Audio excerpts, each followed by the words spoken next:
રજૂઆત અમે મુખ્યમંત્રીને કરી છે? આજે અમે માનનીય રાજ્યપાલશ્રી અને માનનીય મુખ્યમંત્રીશ્રીને રજૂઆત કરી છે કે દેશ આખો બંધારણથી ચાલે છે અને ગુજરાતની જે પૂર્વ પટ્ટી છે અંબાજીથી ઉમરગામમાં શિડ્યુલ 5 લાગુ છે, જેમાં મુંબઈ જમીન અધિનિયમનો જે કાયદો છે 1981 તહત 73 એની જમીન આદિવાસી પોતે પણ વેચી ના શકે અને બિન આદિવાસી ખરીદે નહીં શકે. છતાંય આ વિસ્તારોમાં એ નર્મદા જિલ્લાનું કેવડિયા હોય, ભરૂચનું ઝઘડિયા હોય, સુરતનું માંડવી માંગરોળ હોય કે વલસાડનું પારડી તાલુકો હોય, તમામ તાલુકાઓમાં આ 73 એની જમીનો બિન આદિવાસી લોકોએ ભોળા આદિવાસીઓ પર પટાવી, ફોસલાવી, દબાવીને જમીનો પચાવી પાડી છે અને કોમર્શિયલ બિલ્ડિંગો બિલ્ડરોએ બનાવી દીધી છે. ત્યારે આના ટ્રસ્ટી તરીકે કલેક્ટર હોવા છતાં કલેક્ટરે આવી ગંભીર ભૂલો કરી છે. ત્યારે આમાં ગુજરાત સરકાર ગંભીરતાથી લઈને તપાસ કરે એવી અમારી માગણી છે.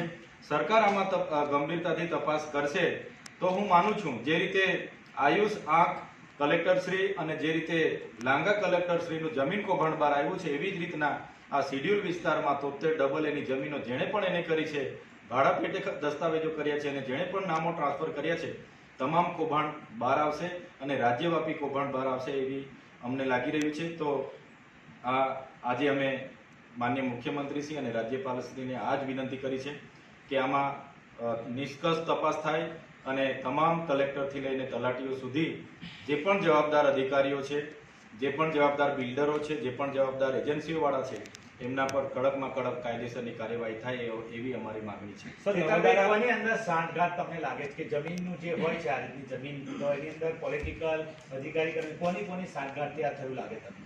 બંધારણમાં સ્પષ્ટ ઉલ્લેખ છે, શિડ્યુલ એરિયામાં 73 એની જમીનો કોઈ આદિવાસી પણ વેચી નથી શકતો કે બિન આદિવાસી ખરીદી નથી શકતો.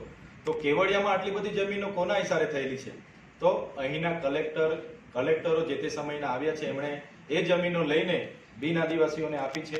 એવી રીતના દાહોદમાં થયું છે, એવી રીતના ઝઘડિયામાં જે સ્ટોન કોરીઓ ચાલે છે એ તમામ જમીનો આદિવાસીઓની છે અને બિન આદિવાસીઓ ત્યાં કોરીઓ ચલાવે છે. માંડવી અને માંગરોળમાં જે સ્ટોન કોરીઓ ચાલે છે એ આદિવાસીઓની જમીનો પર બિન આદિવાસીઓ કબજો જમાવી લીધો છે. વલસાડમાં પારડી ગામની વાત કરું, ત્યાં એક બિન આદિવાસીએ 800 હેક્ટર જમીન પચાવી પાડી છે. તો સરકાર જે રીતે યોગેશ પટેલ જે વડોદરાના ધારાસભ્યએ માંગ કરી છે એવી જ માંગ અમે કરીએ છીએ કે સરકાર આમાં ગંભીરતાથી લઈ કમિટી બનાવીને શિડ્યુલ વિસ્તારમાં તમામ જિલ્લાઓમાં તપાસ કરે અને જે પણ જવાબદારો છે એમના પર કડકમાં કડક કાર્યવાહી કરે. ચેતરભાઈ, આ બાબતે જે ભાજપના ધારાસભ્ય યોગેશભાઈ પટેલે પણ આ રજૂઆત કરી, તો એમની સાથે કોઈ વાતચીત તમે કરશો કે તમે બે ધારાસભ્યો ભેગા થઈને આ મુદ્દે આગળ વધી શકે?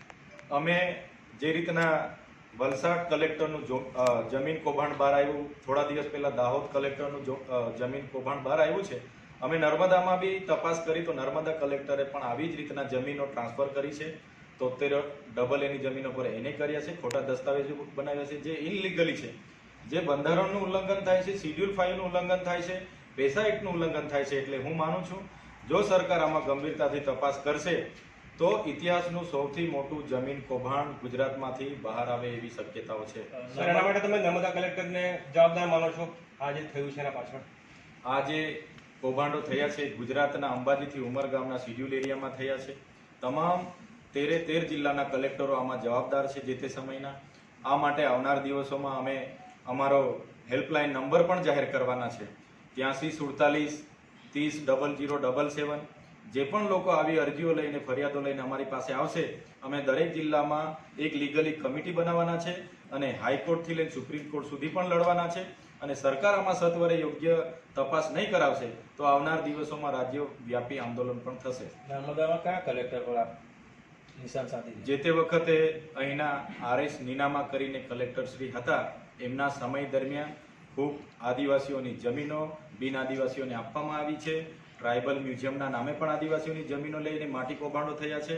એટલે આવનાર દિવસોમાં અમે તમામ જિલ્લાના કલેક્ટરો પર જે પણ 73 એની જમીનો ટ્રાન્સફર થઈ છે, એને થઈ છે અને ભાડા પેટે આપી છે એની તમામ માહિતી ભેગી કરીને એ તમામ કલેક્ટરોને ખુલ્લા પાડીશું.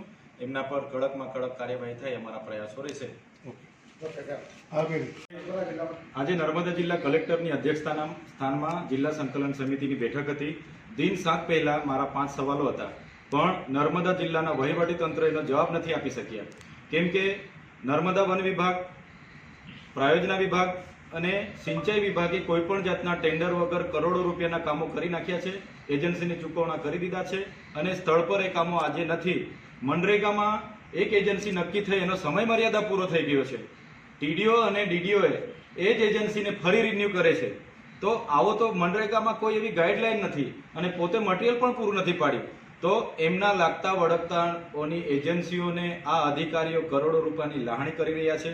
ત્યારે વન વિભાગમાં 6 વર્ષ દરમિયાન એક પણ ટેન્ડર નથી થયું. ત્યારે કોના ઈશારે આ બધું ચાલી રહ્યું છે? મનરેગામાં સમય મર્યાદા પૂરી થઈ તો કેમ નવી એજન્સી નવું ટેન્ડર નથી કરતા? એટલે આમાં અધિકારીઓની મિલીભગત હોવાના નાતે આ બધું ચાલી રહ્યું છે.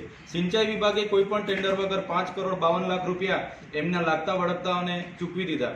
તો નર્મદા જિલ્લો એ અતિ પછાત જિલ્લો હોવા છતાં અધિકારીઓ જરા ગંભીર નથી. કાયમ એજન્સીઓ સાથે મળીને કરોડો રૂપિયાના ભ્રષ્ટાચારો કરે છે. ત્યારે આજે જિલ્લા સંકલનમાં મને એ લોકો જવાબ પણ નથી આપી શક્યા. ત્યારે મેં ત્યાં ધરણા પર બેસવાની ચીમકી ઉચ્ચારી એટલે એસપી સાહેબ અને કલેક્ટર સાહેબે 7 દિવસનો સમય આપ્યો છે. અગર 7 દિવસમાં યોગ્ય નિર્ણય નહીં આપશે તો તમામ લોકોની સાથે રહીને આવનાર દિવસોમાં અમે ઉગ્ર આંદોલન કલેક્ટર કચેરીની સામે કરીશું. ઓકે, આટલી જ વાત